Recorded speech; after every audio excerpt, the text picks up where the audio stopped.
yağmış kışıdı. Vardım yarın yanına, kar yağmış kışıdı. Sabah çok erken idi, daha kalkmamış idi.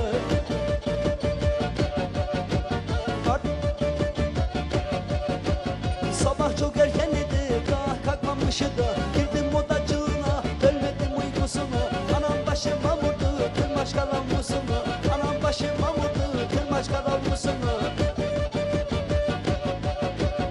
İpek mendilciğimi yıkadım buruşmuyor. İpek mendilciğimi yıkadım buruşmuyor. Yarın bende resmi var, gülün yok konuşmuyor. Yarın bende resmi var, gülün yok konuşmuyor. Yaş oldun kurutmadım, kız seni unutmadım. Yaş oldun kurutmadım, kız seni unutmadım. Saydım hatırlarını, üstüne yardımmadım. Saydım hatırlarını da üstüne yardımmadım.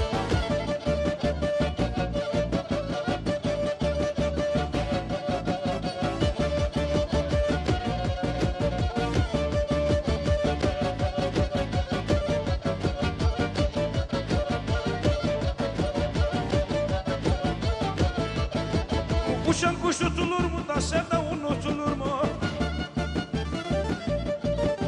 Uçan kuş tutulur mu, sevda unutulur mu? Can çıktı boğazıma da aşağı yutulur mu? Ah kadırgan kadınla gelmedi mi cuma? Seni yollarını tükenmedi. Benim derdim bir maşa.